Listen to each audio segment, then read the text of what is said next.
الكريم أما بعد قال النبي صلى الله عليه وسلم لا تتمنوا لقاء العدو فإذا لقيتم فاصبروا أو كما قال رسول الله صلی اللہ علیہ وسلم۔ تمام احباب تھوڑی دیر توجہ فرمائیں، مختصر سی بات ہے، اسے ضرور سماعت فرما لیجیے۔ نبی کریم صلی اللہ علیہ وسلم کی حدیث مبارکہ ہے، آپ صلی اللہ علیہ وسلم نے فرمایا لا تتمنوا لقاء العدو، دشمن سے لڑائی کی تمنا نہ کرو، امتحان ہے، بعض دفعہ کامیابی ہوتی ہے، بعض دفعہ ناکامی ہوتی ہے، بعض دفعہ نقصان ہوتا ہے، تمنا نہ کرو، لیکن فَإِذَا لَقِيتُمْ فَاصْبِرُوا، اور اگر سامنا ہو جائے، وہ مجبور کر دے تمہیں سامنے پر، یعنی وہ تم پہ جنگ مسلط کر دے، تو پھر فرمایا فَاصْبِرُوا، پھر ثابت قدم رہو، پھر جم کے رہو۔ دیکھیں اسلام کی تعلیمات کتنی خوبصورت ہیں۔ دنیا میں لوگوں میں ایک محاورہ چلتا ہے برسوں سے کہ محبت اور جنگ میں کوئی اصول نہیں ہوتے۔ اسلام دونوں چیزوں کی نفی کرتا ہے، محبت کے بھی اصول ہیں اور جنگ کے بھی اصول ہیں۔ بغیر اصول کے جنگ نہیں ہے، بغیر اصول کے باقی عبادات نہیں ہیں تو جنگ بھی نہیں ہے۔ اصول ہیں، اس کے ضابطے بتائے۔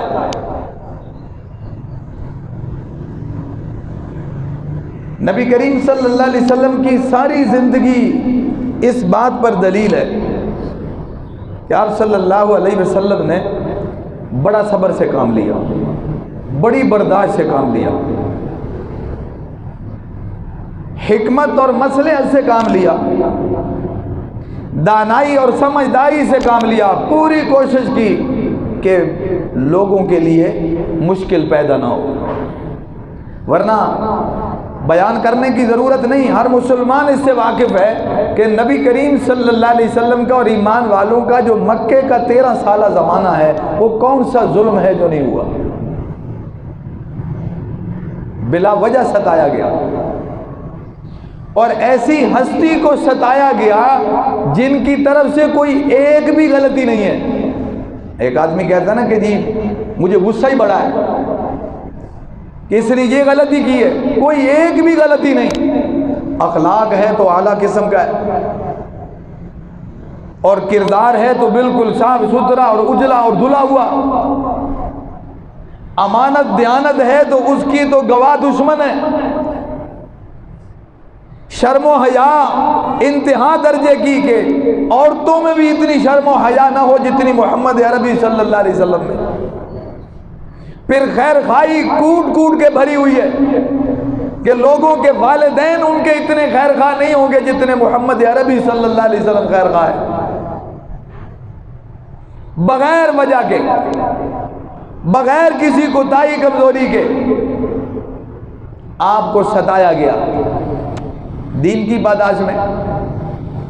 حق کی پاداش میں،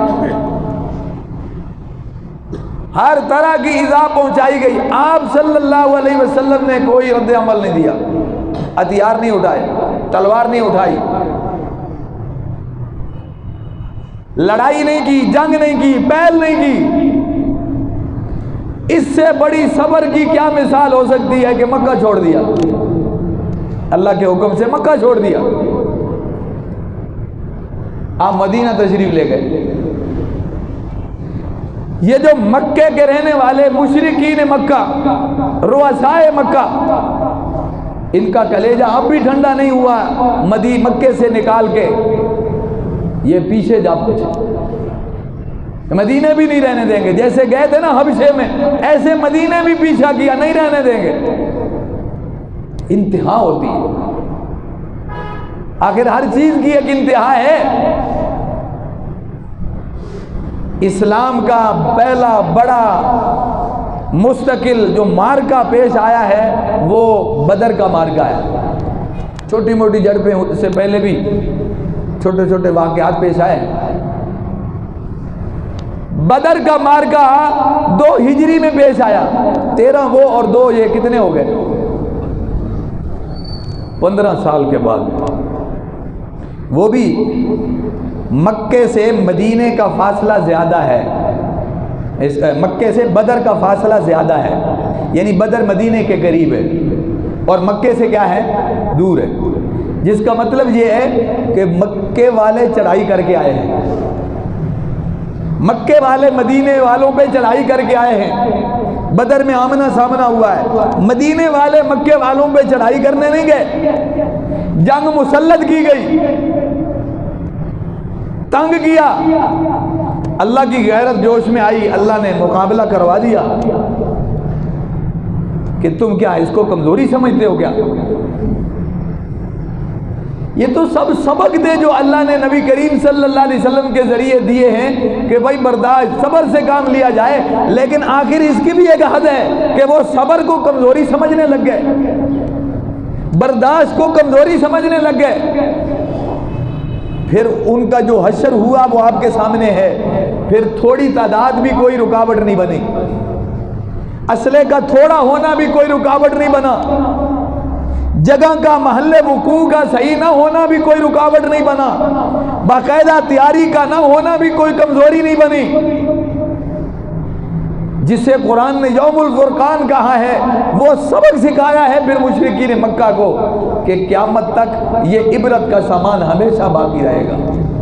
جس سے پتہ چلا کہ نبی کریم صلی اللہ علیہ وسلم نے تو پھر برداشت سے کام لیا اور پہل پھر نہیں کی۔ اچھا دوسرا مارکا کون سا ہے؟ احد کا ہے۔ احد کہاں ہے؟ مدینے کی بغل میں، مکے سے چلے اور کہاں پہنچے؟ مدینے میں، چڑھائی پھر انہوں نے کی۔ پھر اس کے بعد خندق کا مارکا جس کو احزاب کہتے ہیں، یہ بھی مدینے میں، چڑھائی انہوں نے کی، بلکہ آس پاس کے قبائل کو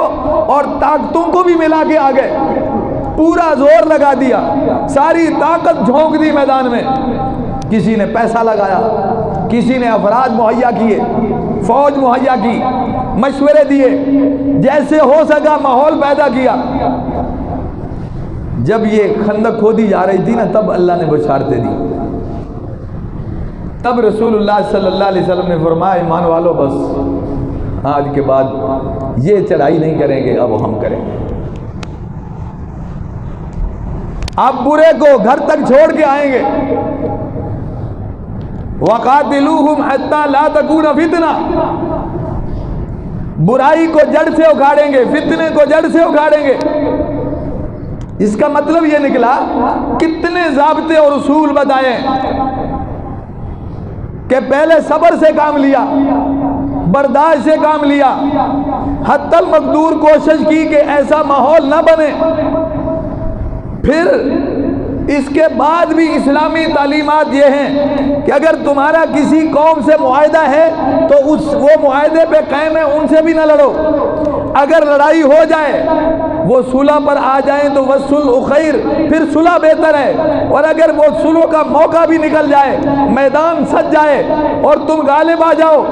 انہیں اسلام پیش کرو، اگر وہ اسلام قبول کر لیں پھر بھی تم اپنے تلواریں نیام میں ڈالو، تمہیں لڑنے کی اجازت نہیں ہے، اور اگر وہ ماتحتی قبول کر لیں پھر بھی جنگ روک دی جائے اور ان کو ماتحتی میں لے لیا جائے۔ کتنے موقع دیے ہیں جس کے بعد جا کر گویا آپ کہہ سکتے ہیں کہ جناب اب تلوار چلے گی، اب بغیر کسی تفریق کے چلے گی۔ دیکھیں جنگ کے کتنے اصول ہیں، پھر اس کے اندرونی لڑائی کی صورتحال دیکھیں۔ اسلام یہ کہتا ہے جو تم سے نہیں لڑ رہے تم ان سے نہ لڑو، پھر اسلام یہ کہتا ہے کہ اگر بوڑھے اور عورتیں تمہارے مد مقابل نہیں ہیں تم انہیں کچھ نہ کہو، بچوں کو، بوڑھوں کو، عورتوں کو، کمزوروں کو، انہیں بھی چھوٹ دے دی۔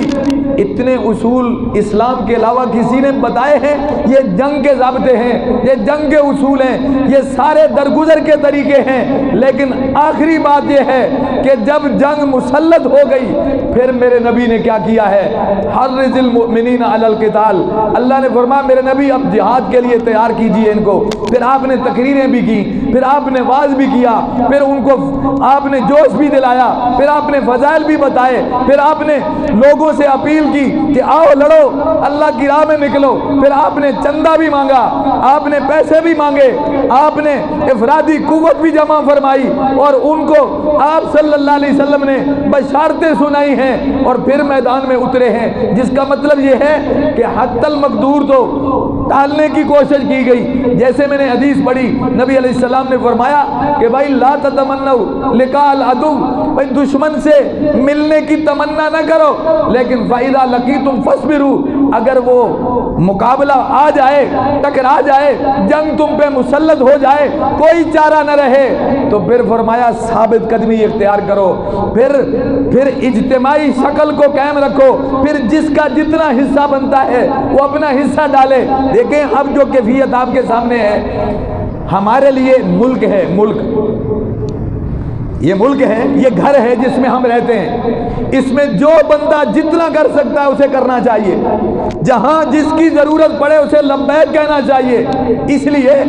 کہ ہمارے گھر پہ حملہ ہے، ہمارے گھر پہ جنگ مسلط ہے، جتنا جس سے ہو سکتا ہے وہ کرے، اگر اسے بلاوا آئے تو جانا پڑے تو جائے، اور اگر وہ نہیں جا سکتا، کوئی عذر رکاوٹ ہے، دعا کر سکتا ہے، اسے دعا کرنا چاہیے۔ نبی کریم صلی اللہ علیہ وسلم نے ایک مارکے میں صحابہ کرام سے فرمایا کہ تم لوگ یہاں میدان جہاد میں ہو، کچھ لوگ گھر میں ہیں، یعنی کسی عذر سے وہ آ نہیں سکے، لیکن ان کی دعائیں تمہارے ساتھ ہیں، ان کے دل تمہارے ساتھ دھڑکتے ہیں، وہ اجر میں برابر کے کیا ہیں؟ شریک ہیں۔ اس کا مطلب ہے کہ کوئی آدمی اگر براہ راست لڑ رہا ہے تو وہ بھی بڑی سعادت اور خوش بختی ہے اور نیکی ہے، فریضہ ہے، لیکن اگر وہ نہیں جا سکتا تو دعا کر سکتا ہے۔ ان کا دل اکٹھے دھڑکنا چاہیے، کوئی کمزوری نہیں نظر آنی چاہیے، کوئی جناب والا دراڑ نہیں دکھائی دینی چاہیے۔ دیکھیں کسی سے پوچھ لیں، ایک آدمی کو دوسرے سے اختلاف ہوگا،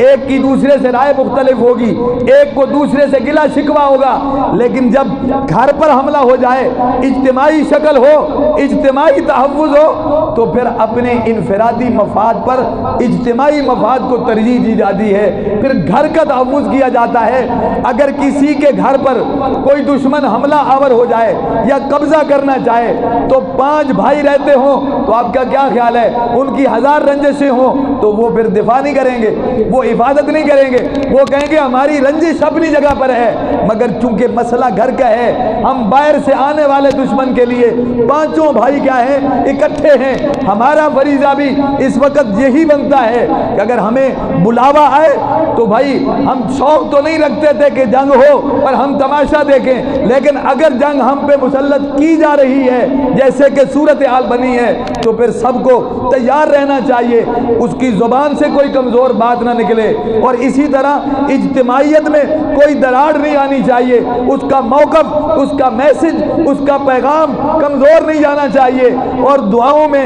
سب بھائیوں کو، سب مسلمانوں کو، سب قوم اور سب عوام کو یاد رکھیے جا، خاص طور پر محافظین کو، لڑنے والوں کو، میدان میں اترنے والوں کو، ان کو بھی یاد رکھیں، اور جو جہاں جہاں جس شکل میں ملک کے دفاع میں کام آ رہا ہے سب کو اپنی دعاؤں میں یاد رکھیں۔ کوئی اپنی جان دے کے دفاع کرے گا، کوئی مال لگا کے دفاع کرے گا، اور کوئی ہاتھ اٹھا کے دعا کر کے دفاع کرے گا، ہر ایک کی اپنی اپنی جگہ ہے، اس لیے اجتماعیت کو اہمیت دیجیے گا، اور ایک اجتماعی میسج جانا چاہیے کہ ہم ملک اور عوام اور قوم اور ملت کے دفاع کے لیے ہم سب کیا ہیں؟